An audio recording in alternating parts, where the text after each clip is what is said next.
Hello? Okay, welcome everyone. I'm Shpresa Halimi, a research assistant professor with the Institute for Sustainable Solutions here at Portland State University. This is our fourth lecture in our weekly seminar series, organized and sponsored by ISS in collaboration with the School of Environment and Department of Architecture here at PSU. For those of you who have been attending the lectures, you are aware that the theme for this term is on ecosystem services, and we are very lucky to have tonight a speaker, Dr. Bobby Cochran, who is the executive director of the Willamette Partnership. Willamette Partnership is a non-for-profit coalition of businesses, environmental and other leaders working on enhancing the pace, scope, and effectiveness of restoration in the Northwest. It specializes in the design and operation of emerging markets for ecosystem services. Bobby has worked on market-based... Sorry to interrupt. I got a quick question for everybody who cares about the environment. Why is the most completely nutritional food source illegal for us to possess today? Excuse me. Why is the world's strongest fiber illegal for us to possess today? Why is the number one replacement? Hold on, sir. I'm going to be less than 60 seconds. Why is the world's number one petroleum replacement illegal for us to possess? Ask your neighbor, ask yourself if you care about the world. Okay. All right. So Bobby has worked on market-based policies for environmental organizations, a water utility, and he has also worked on international efforts. He received his PhD and MA in Urban Studies and Conflict Resolution from Portland State University, and his Master's in Public Policy from the University of Southern California. Please, let's welcome Dr. Cochran.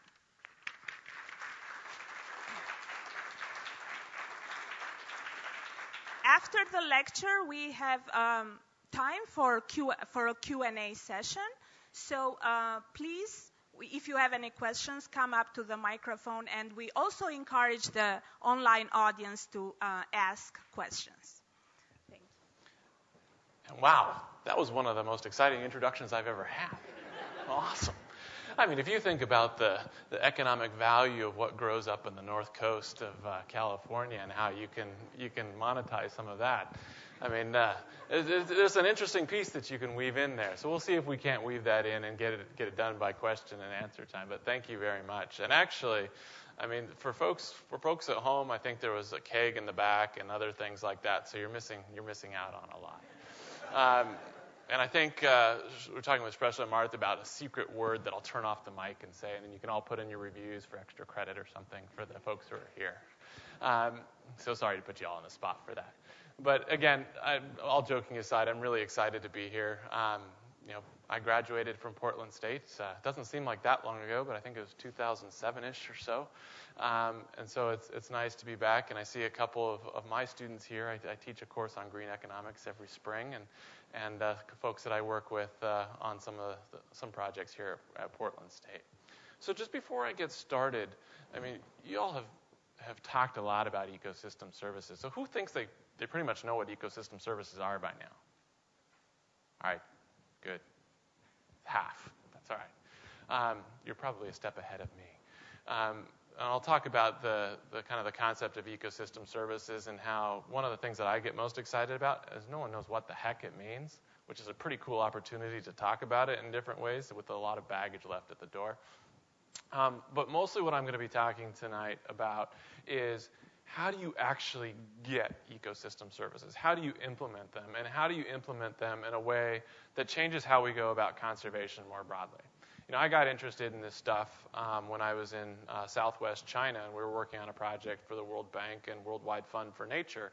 And it was right after the World Trade Organization riots in Seattle, where you had kind of environmental groups saying, world trade's bad, oh, it will ruin everything. And the World Bank saying, no, world trade will be great. It'll rise all boats, everyone will get rich. and that no one actually talked about it. And so this concept of ecosystem services that really came out of the Millennium Ecosystem Assessment was really looking at the value that nature provides to people. And it was talking about the interlinkages between human communities, natural communities, and how they change over time. And so we were working on the project looking at how the World Trade Organization was affecting rural poverty and environment in China. And the basic piece of what was going on there was it was changing some of the fundamental institutions of how people interact with their environment. And that was the part that I got excited about. And so when I moved here to Oregon, really looking at payments for ecosystem services, markets for ecosystem services, conservation incentives more broadly, what piqued my interest was this might be a way in from the grassroots, from the community base, to really fundamentally change how we invest in the environment. To really ask those questions. If we're spending hundreds of millions of dollars, maybe billions of dollars on the environment every year between government programs, private investment, compliance with environmental rules, local investments, voluntary actions, and we don't have a very good idea of what we're getting for all that money. And a lot of how we're spending that money is driven by what was going on in 1970 when the Cuyahoga River was catching fire and DDT was breaking bald eagle eggs. The problems we're dealing with right now are pretty different. So, if you take a step back and you look at what some of our challenges are, it's not as easy to point to someone and say, hey, it's your problem, go and fix it. I mean, sure, we get our occasional oil spill and things that are pretty nasty, and people get a big uproar. But things like climate change, non-point source pollution, urbanization, habitat loss, all those things are pretty hard to quantify and pretty hard to get a handle on and point to someone and say, it's your problem, go and fix it, when it's really all of our problems.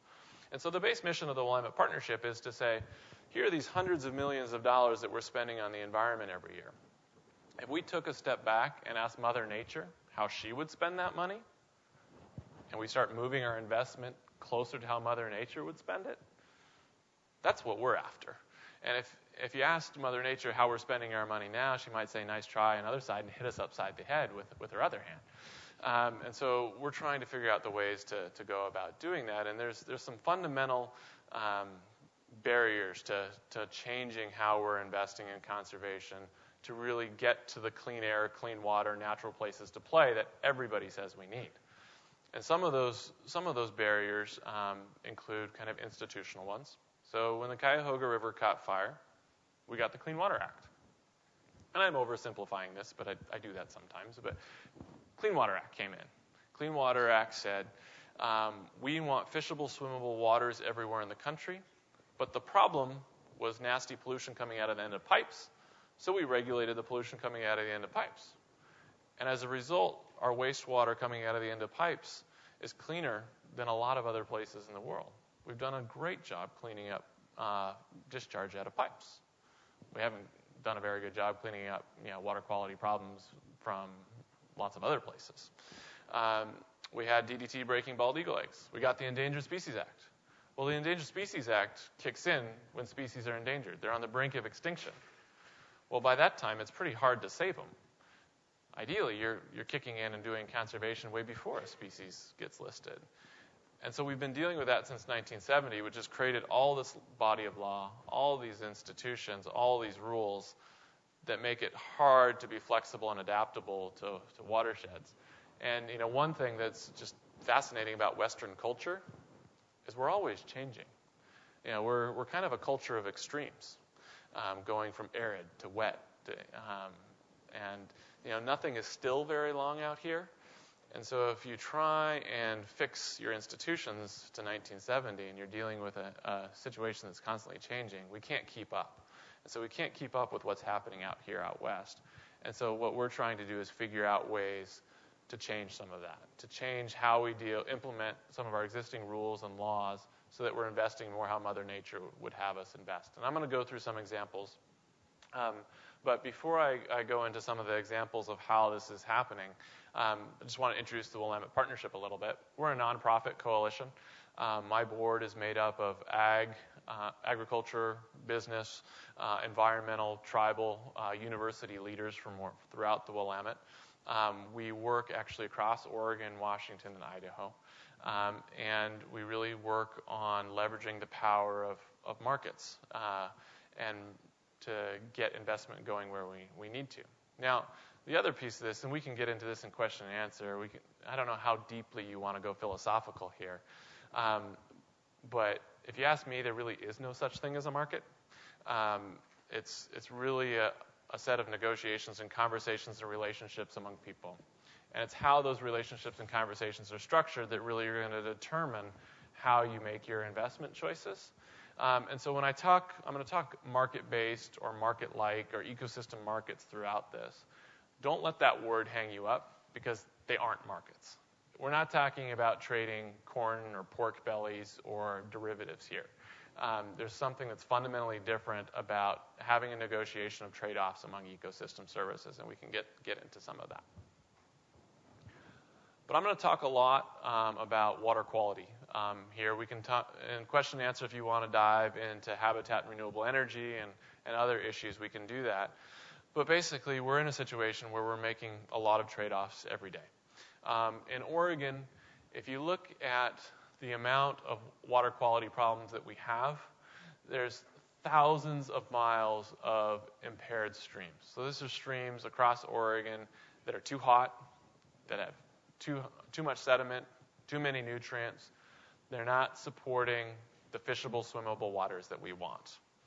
And in Oregon, we get about 100 or so miles of those streams restored every year. That's pretty good. The Northwest has one of the most intensive, restoration infrastructure of anywhere in the country. A lot of places don't get anywhere near that much restoration done a year. But if you go, 100 miles of stream into 115,000 that need them, I mean, that math almost equals never. We've got to figure out a way to increase the pace of that. I mean, this is the kind of piece that we want. This is the kind of stream that we want everywhere. But if you look at who's in charge of some of these pieces, it makes it really hard to restore a stream. Because if I wanted to go out and do restoration on this stream, I have to ask permission from the U.S., from National Marine Fisheries Service about the fish. I've got to ask permission from the Department of Water Resources about how much water is in that stream. I've got to ask permission from the Department of Environmental Quality on the quality of that stream. I've got to ask about Department of Forestry on how I manage the forest on the side. I have to go and knock on like 10 different doors to restore a stream. It makes it really hard to put your investment where it matters.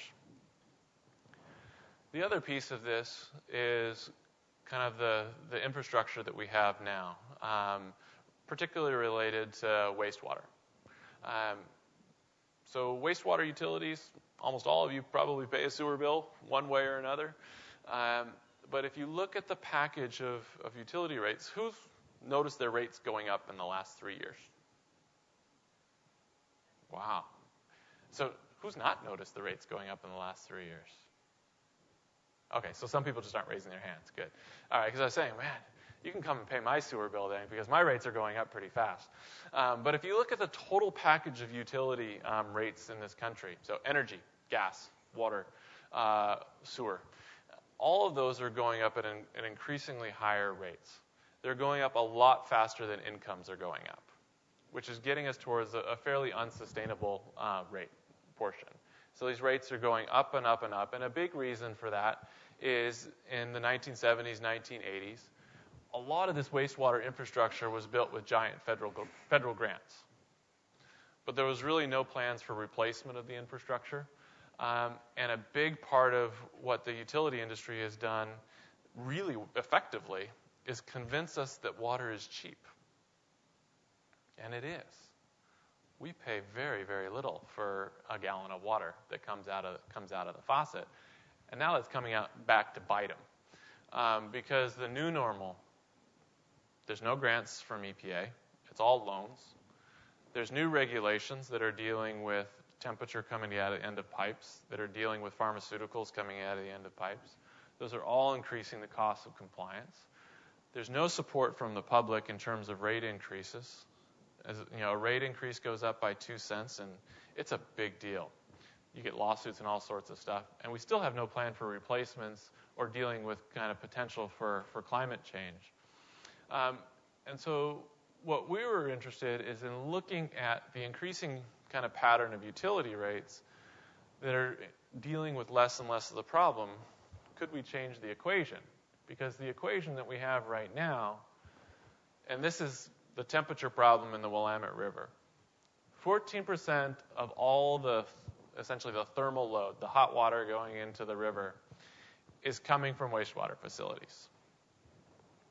86% of that is because in 1930 we paid farmers to cut down trees next to riparian areas and convert wetlands and dams and all sorts of stuff. So, but these guys are being asked to spend, $100 million to reduce their temperature load. And these guys don't have to pay much at all. So if we spend $100 million on this, on 14% of the problem, we're just not going to fix the problem, right? And so part of market-based solutions and looking at kind of market-based solutions to ecosystem services is really trying to equate investment in ecosystem services, green infrastructure, with investments in gray infrastructure, and do that in a common way that an engineer can understand. And I'll give you a couple examples of that. So just to step back a little bit and again kind of talk about why we care about hot water. Fish don't like hot water, and we all really like fish in the Northwest. And the water coming out of the end of sewer pipes is hot because we all take hot showers. And so environmental regulation says thou shalt reduce the heat of the water coming out. Well, the solution for that from an engineering point is to build a refrigerator, essentially. And you're looking at anywhere from $20 to $150 million for that refrigerator, and about $2 million in energy costs that you use to power that refrigerator off of BPA's hydropower facilities. That didn't make a lot of sense to a lot of people because fish don't need cold water everywhere. They need cold water refugia and the habitat and the places that they need it at the right time of year. And so what a couple of utilities have done now in Oregon, Clean Water Services being the first, the city of Medford now being the second as of Christmas, have said, we can build a chiller. We can pass an ordinance to require cold showers. That didn't go over well with anybody. Or we can look at restoring forests along streams that provide shade to that river, get more water back in stream that cools the water down to the same amount. And we can do that at a fraction of the cost. And what that is a trade. You're making a trade-off. The wastewater facility is allowed to put in water that is probably hotter than it should be. And upstream of that, farmers and foresters can do restoration that cools the water down. And so for Clean Water Services, which is in the Tualatin, was one of the first to deal with this temperature issue in Oregon, about 500,000 people in Washington County. They were looking at $150 million for that refrigerator. Instead, they spent $5 million to restore 35 miles of stream and get 30 cubic feet per second of water back in that river system. So between $150 million and $5 million, they saved their ratepayers a lot of money. Wastewater costs in Washington County have not gone up nearly as fast as they have here in the Portland metro area. It's still a lot lower. It's one of the lowest for the municipalities of its size. You have farmers that are getting paid to provide restoration, somewhere around $150 to $300 an acre. So they have a new crop. They're not just growing blueberries now. They're growing native riparian forest. And fish are happier. So these are before and after pictures. So this is the Tualatin River in the late 1960s running through Henry Hagg's Legs. I always have to say that slowly because there's Henry Hagg Lake. So I always trip over myself there. But the same stretch of the Tualatin River looks like it does on the far right. This is a piece on Fano Creek, which is right around the city of Tigard. They had grass and reed canary grass, another kind of weed, right up to the edge of a stream that was incised, that was having a lot of water quality issues. The same stretch of stream now looks like this off to the right, with trees that are about 10 to 20 feet tall. There's river otter, cutthroat trout, and just this last winter they've discovered some threatened species of mussels back in that same stretch of river, which are a really good indicator of improving water quality. So Mother Nature was a lot happier. Ratepayers were a lot happier because they went from $150 million to $5 million. And so what the Willamette Partnership did is, how do we take this and build it into a model that can be adopted everywhere, all across the Northwest? How can we build it into a model that can be used for wetlands, for streams, for sagebrush conservation, for prairie conservation? And we've done that in a lot of ways. We still got a long way to go, but there's a couple other interesting success stories. Because one of the things about utilities is Clean Water Services is a pretty unique animal. They have pretty high capacity. They have a watershed restoration department with 6 people. They've got a regulatory affairs department with 6 people. A lot of cities around Oregon have 14 people total running their wastewater plant. There's a guy that buys the chemicals. There's one that runs the pumps. There's one that mows the lawn. Another pays the bill. And another guy's the boss. And they don't know about restoration. They don't want to know about restoration. And so when they can hire an engineering firm to go and build a refrigerator at $150 million, that still sounds better than having to go and work with a lot of risky farmers that you don't know. You don't know what those farmers are going to do. You don't know the first thing about a tree. Why would you go out and take that risk? And so what we've done is developed a system that third parties like Freshwater Trust or conservation districts or watershed councils can provide that restoration on behalf of those utilities and communicate to them in a way that they can invest in. So, for example, the Oregon Watershed Enhancement Board passes out a lot of money for conservation. They fund most of that 100 miles of stream a year. And they report back to the legislature in terms of miles of stream restored or acres treated for nutrient management. That's all fine, but a wastewater utility is not going to pay for that. They're going to pay for a kilocalorie per day. That's what their permit is written in that measures temperature. So unless I can take this tree, measure the shade, and turn it into a kilocalorie per day, I'm not going to be able to sell it. And so that's an important part that I'm going to get to, too, is how do you quantify your ecosystem services in terms that people can buy? And a lot of the field of ecosystem services is quantifying terms in terms that they like. Well, that's fine, but you've got to quantify it in terms of the people with the money you're going to pay for. It's kind of one of the cold realities of this. So what we've discovered is for these market-based approaches to work, you really need 3 things.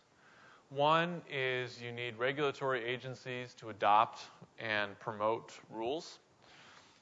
So Department of Environmental Quality for this temperature trading piece to work has got to say, I like this, it's okay to do this, and I want you to do it.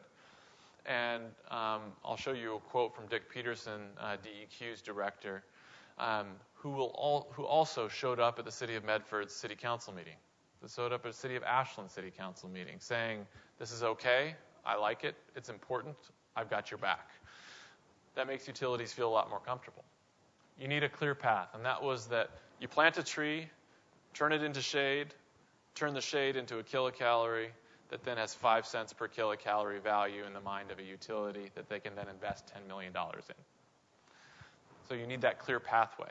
And if I come and tell you I have all these kilocalories or all these salmon credits, you also need the procedures in place that verify that that's true, that track it over time and provide the credibility and transparency that are really important to environmental organizations who are looking in at this stuff. And the first question they ask is, how do I know that's not a shell game? And these environmental markets are not new. They've been around since the 1970s. The 1990 Clean Air Act amendment started the sulfur dioxide market and other things. One of the things that we talk about very clearly is there was a Newsweek article that came out on the Academy Awards. The Academy Awards had advertised that they'd gone carbon neutral. Well, it turns out, as Newsweek kind of dug into that, those credits didn't exist. There was really no project. They've been sold like 2 or 3 times over. There was no transparency. And that kind of article dropped the carbon prices by like a quarter. Just knocked the bottom out of the carbon market. And that's what we really, really want to avoid in all of this, is making sure that we have that verification, trust, and transparency. And the Willamette Partnership really works on those first 2 elements. But the last piece we don't do. We don't do projects. And like I said, the city of Medford or the city of Ashland or the city of Klamath Falls don't have restoration professionals. They need people who can come to them and say, I can provide your restoration. If a flood comes in and knocks out all those trees, it's not your fault, it's my fault. And I'll take the financial risk to go and replace them. And folks like Freshwater Trust here in Oregon have taken up that mantra and ability to take that risk, which has started to open up doors that weren't open just last year.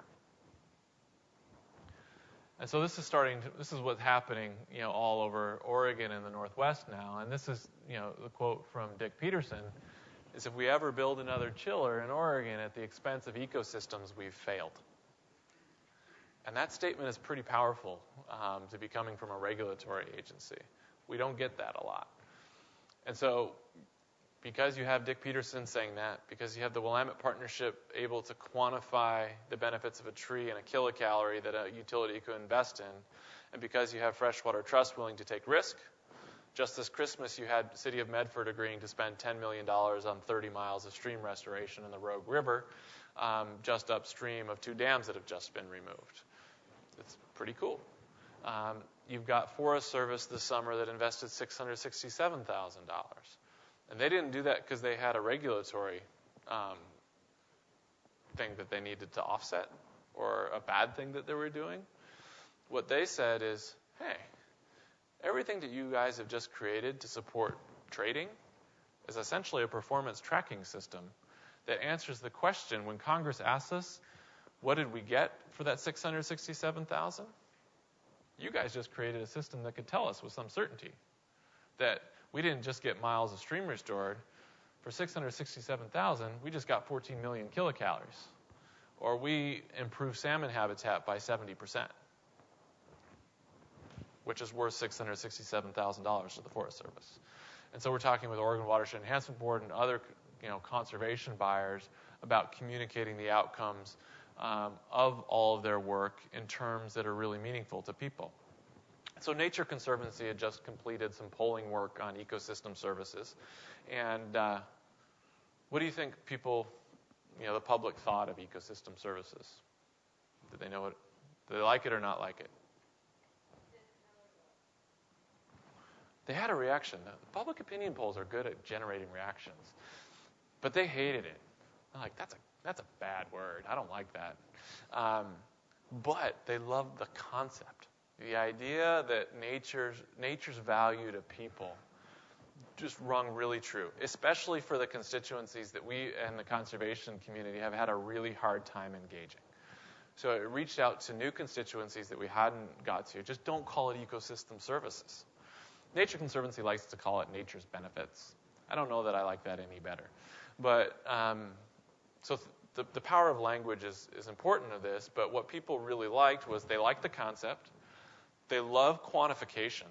So they love that you're kind of putting numbers on the benefits that they're getting. But the other part that they hated was attaching a dollar value to that. So, I mean, you and I apologize to my economist friends at the back of the room. But, so all the pieces on valuation, what the public was saying is, I don't care that much. In fact, if you put a dollar value on it, it makes me feel kind of dirty. There's a great, I think it's Planet Money, did a section on the value of a pelican after the Gulf oil spill. It's an awesome segment if you go and Google it. And so they go through all the different ways of valuing a pelican. How much would you be willing to pay for a pelican? How much would you pay to travel to see a pelican? How much do your property values increase if there's a pelican nearby? All the different methodologies that you would use for a pelican. And in the end, the U.S. Fish and Wildlife Service guy comes on and says, the value of a pelican is another pelican.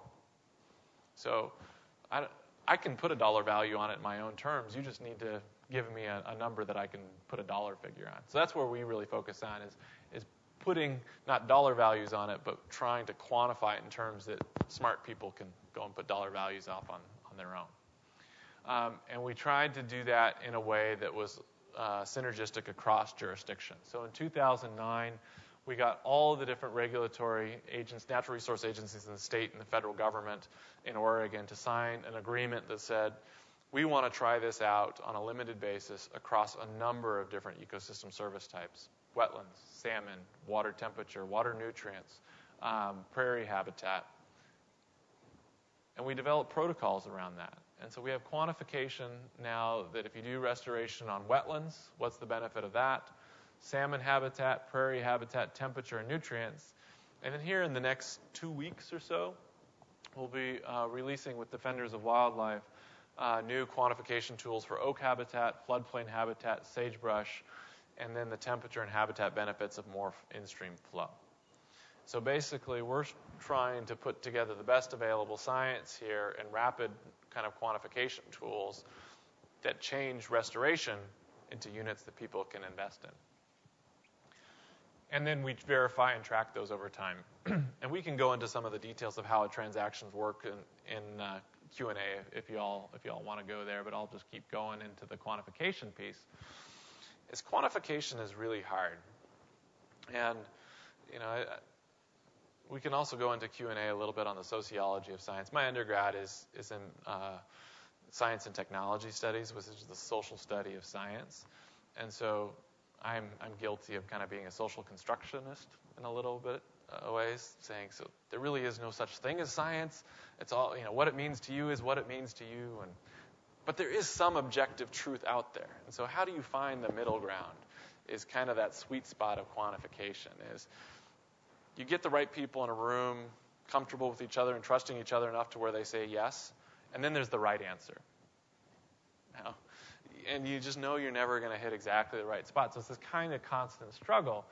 And some of the tensions that are inherent in planting a tree and trying to quantify the temperature benefit. If I were to stick a thermometer at the top of a mile of restoration and the bottom of a restoration, it's going to be pretty hard to measure a difference. Because how hot the stream is dependent on how hot it is that day. A lot more than the shade. There's a lot of factors available.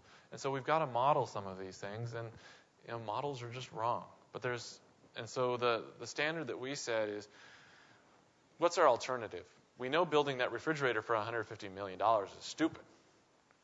And so going and having some level of uncertainty, there's a lot of ways we can deal with that uncertainty, but we know that it's better than the refrigerator.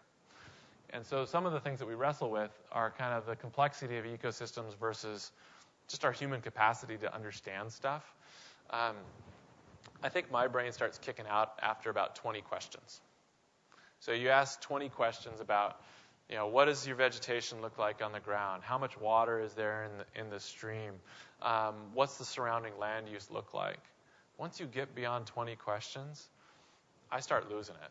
And I have a high tolerance for this stuff. And what my science friends tell me is, Bobby, that's not how ecosystems works. Ecology is the study of relationships. Ecosystems are complex with all these different variables and interrelationships and all these things. And so if you simplify it down to 20 questions, you're missing a ton of stuff. I'm like, that's right. But when something goes wrong and that quantification tool spits out a number that I don't know or someone else doesn't know, then they don't trust it, and then they don't trust the entire program. And that's a way bigger problem for me. Because the second someone doesn't trust it, they throw everything out. And so it's how do you build that trust and transparency while still recognizing the reality that ecosystems are complex, and we just don't know that much about them. The other piece is, how do we build metrics? Everyone and their mother is in the business of building these metrics right now for quantifying ecosystem services. It's a booming academic business. All sorts of articles, all sorts of good stuff out there. But everyone is doing it kind of for a very specific purpose or a very specific geography. So it's kind of call it the fission approach to building these things. So you have this plethora of metrics out there. And so if you're trying to operate an incentive program, if you're the Natural Resource Conservation Service and you want to use some of these for a national program, you don't have a way to quantify the benefits of riparian restoration across the country because there's just a diffuse way to do it. And then appropriate scales of measurement. Do you measure a stream at the site scale on 1,000 feet, or do you measure a stream on the scale of the Columbia Basin? Where do you try and capture your benefits? And then why are you measuring that? There's all sorts of stuff that we measure just because we always have. We haven't really asked the hard question about how are you going to use that to help you make your decision. And then just knowing that you're going to have to choose a proxy. So for temperature, my proxy for temperature is shade and the energy kept from hitting the river. I know that's probably not right, but I think it's the one that messes me up the least. So maybe that sounds a little cynical or kind of a cop-out, but it's true. Whichever proxy you choose for measuring an ecosystem service is probably going to be wrong. And so thinking about which one messes you up the least and how do you design your policy and other things to account for some of that measurement. So for example, what Clean Water Services has to do is when they buy a temperature credit from a riparian, they have to do 2 times as much as they otherwise would. And so mathematically, you could get down to the 14th decimal point on measuring energy on a model, but once you multiply it by 2, it swamps out all that variation. And you can use tools like that to deal with uncertainty. So for us, if you're asking that question, am I getting what I'm paying for? The way to quantify that, they need to be sound and practical. So the idea would be a trained professional in a day could apply the tool to a 30-acre site. If it's more than that, people start squawking about it being too expensive. It needs to be transparent, meaning if I look in and I get a screwy answer, I can easily figure out why it's screwy. It needs to be sensitive. So I need to be able to see year-over-year changes. I need to be able to tell the differences between sites. And it needs to be repeatable. So if I go out and apply the metric and Spresha goes out and applies the metric, we get roughly the same answer. It needs to look both at the site and the broader landscape context. We need to be able to kind of adapt these things over time, and it aims at outcomes. So you're really trying not to get at outputs, which is number of trees planted, to outcomes, which is percent increase in salmon habitat. And a couple other examples, and Espresso, how am I doing on time? Great. Of how these things are being applied. We're working in the Klamath Basin on the Klamath Tracking and Accounting Program. And there, the water quality agencies just issue total maximum daily loads. So those are regulations that say we have too many nutrients in the Klamath Basin. We need to reduce those. And what they wanted to do was to create a common way to track everyone's collective efforts. Lots of dollars are going to get spent in the Klamath from federal agencies, from Pacificor, which is the hydropower operator there, from cities, from NRCS, from Oregon Watershed Enhancement Board. And we wanted a common way to be able to add those up together. So in the Upper Klamath Basin, all these things together are, we reduced 100,000 pounds of phosphorus going into Upper Klamath Basin this year. Because, 4 or 5 years ago, Senator Feinstein went to Lake Tahoe and said, okay, I've given you all close to $1 billion to keep Tahoe blue. What did I get? No one could give her an answer, which is a really bad answer. If you can't give your congressional member an answer for what you got for your money, because then you're not going to get more money. So part of the tracking and accounting program helps develop some of those answers. The other piece that's interesting in brewing is kind of renewable energy development in sage-grouse. I don't know how many folks saw the State of the Union address, but Obama was promising to open up federal lands for energy development. That's all fine and good for energy independence, but it's setting up a little bit of a train wreck for habitat and conservation. So you have sage-grouse. Sage-grouse are, big bird, pretty bird, but they freak out a little bit when things over 4 feet tall are around. Just, they think golden eagles are going to come and get them, and most of the time they're right. So windmills and sage-grouse are not friends. And U.S. Fish and Wildlife Service has said, sage-grouse is warranted but precluded from the Endangered Species Act, which means it should be listed, but we don't have the money to do it right now. So the clock's ticking. you've got your time to get your act together and see if you can't do something about this. So you have a lot of people working out in sagebrush country to try and do a whole bunch of conservation on private lands to stave off listing. Now, whether they can stave off listing or not remains to be seen. They've got to do a lot of work if they're going to do that. But we can have a framework that looks at keeping two green elements from bashing heads together. Because it's not good when you have your wind developers who say, I'm an environmentalist, and you have the habitat people who say, I'm an environmentalist, and they hate each other. This doesn't feel right. And so we're working with folks like Nature Conservancy and others to kind of look at an ecosystem services approach to saying these areas should be off limits for wind development. These areas we should think really hard about. These areas are a go. And this is how you deal with the mitigation and the impacts. And so being able to quantify both the landscape and the site scale, what that renewable energy package should look like, and then how you do your sage-grouse mitigation. The other one is we're calling the Incentives Trifecta. You put weird names on grants when you're applying for money. But the basic idea was that essentially what we have is a performance tracking system. And what we want is all these different incentive programs essentially keying off of the same tracking systems and the same quantification tools. And the idea is if we can layer different incentives on top of each other for landowners, we can get more landowners engaged in the programs.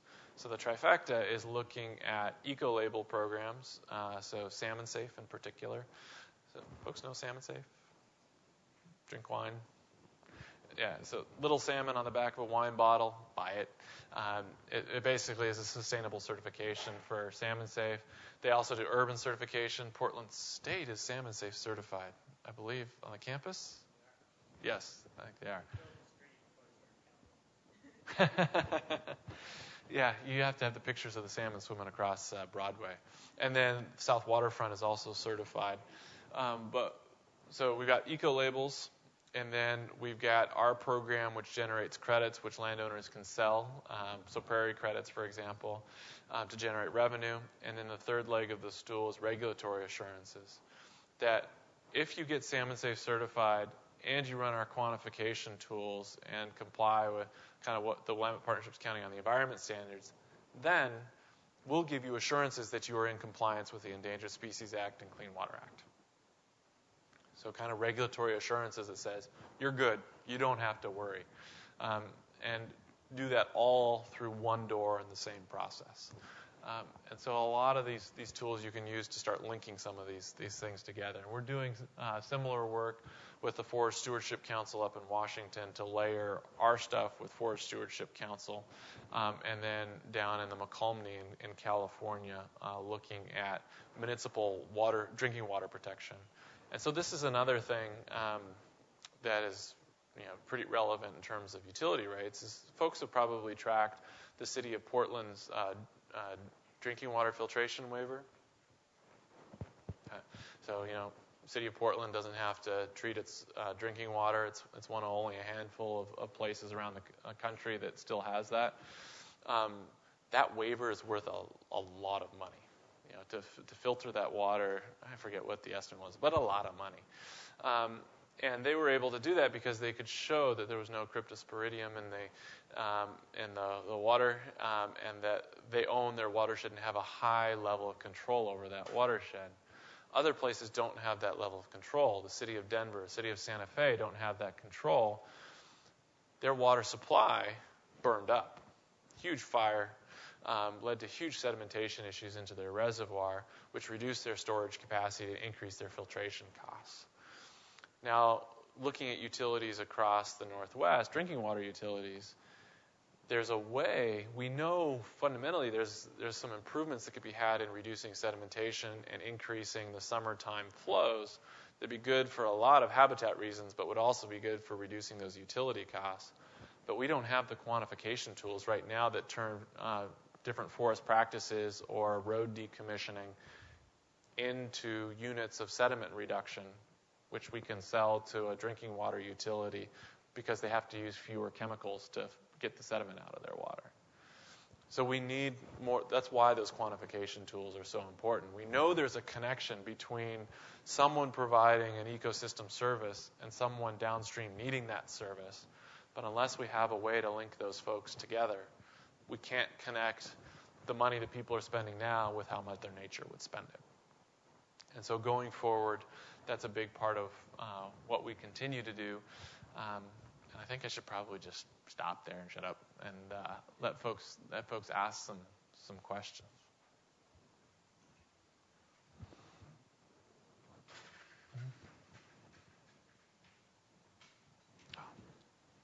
So you said that hot water came from taking showers. I thought it came from sewage treatment itself. I thought that was the heat load. No, the treatment process itself adds very little hot water. Yeah, it's mostly hot showers. Certainly Intel in Washington County adds a big heat load off its semiconductor plant, but most of it's residential.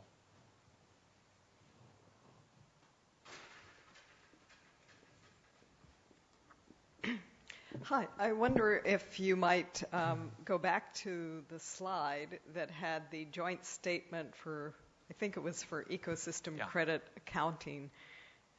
And I just wanted to see who more of the folks who actually signed that statement. Are there others? Do you want I don't know. I think it's even worth reading them off for the audience that doesn't see them. And, I'd like you to talk more about the significance of this because I think it's probably very important.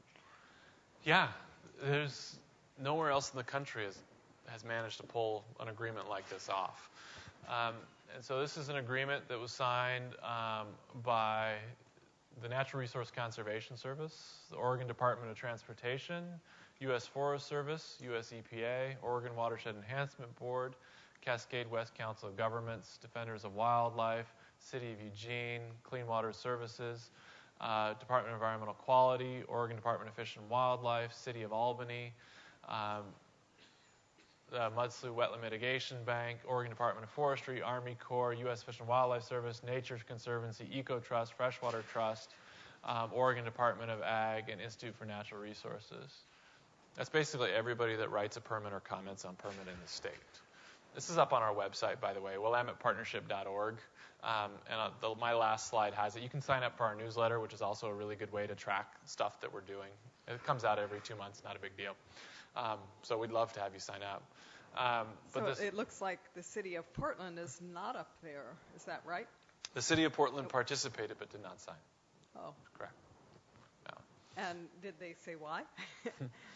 It had to do with the Portland Harbor Superfund site. And so we had a salmon metric that was different than how the city and NOAA Fisheries and the trustees were quantifying habitat damages in the Portland Harbor. And so the worry there was if they had signed off on the agreement, they might be creating a conflict of interest with themselves. So they have been supportive of the agreement. They've been a really good partner all the way through. They sit on my board. So the city of Portland's engaged and interested. They just haven't signed off.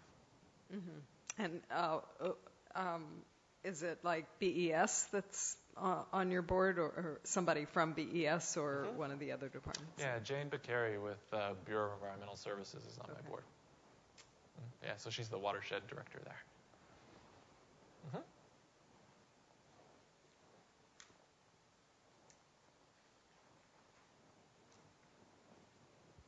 You talked about the one-stop shop for compliance. Do you monitor that after that happens? And what happens if they're out of compliance later on and do you follow that up? Do you back that compliance if there's any problem after that? Yeah, so just to be clear, the Willamette Partnership doesn't do compliance. We're a nonprofit. And so we help work and coordinate with the agencies on that. Oh, okay. So we do administer a third-party verification program. So for like the temperature projects in Medford, we accredit verifiers. And by the way, we're starting our training program. We do one every year. So if anybody wants to get into more detail on this stuff, you can go on our website and sign up for training. but we send accredited verifier out every year with boots on the ground in years 1, 5, and 10, looking at monitoring reports in individual years. And if they're out of compliance, like the trees are dying or they're doing something bad, then we'll take away the credits. And if they take away the credits, then a whole series of actions starts happening. They can fix them, they can get them elsewhere, and then we have a reserve pool that they can access in the case of a flood or fire for free, or in the case of they're not doing what they're supposed to doing at cost plus a penalty. So there's a whole series of actions that they can start kicking in. But that verification sequence is really key.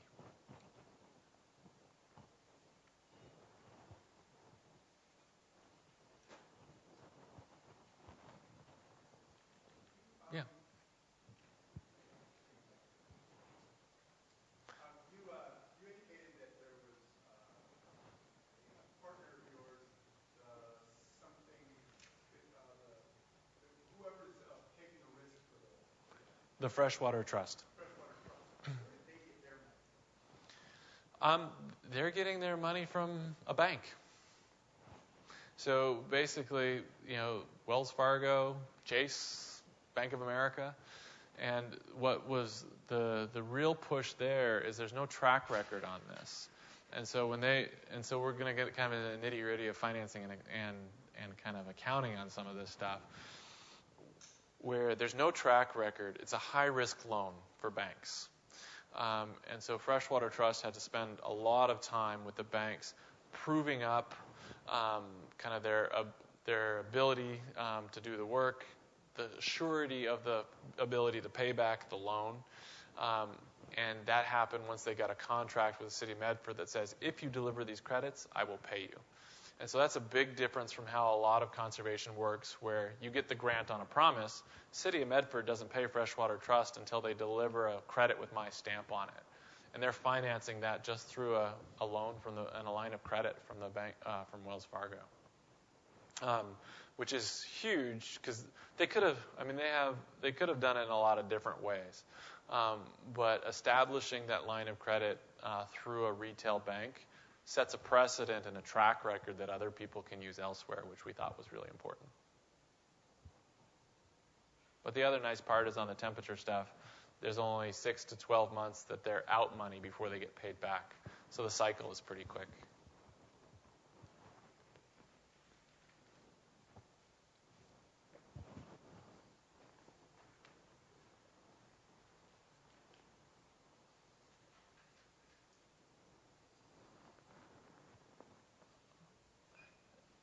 Okay, I think that seems like it's probably it.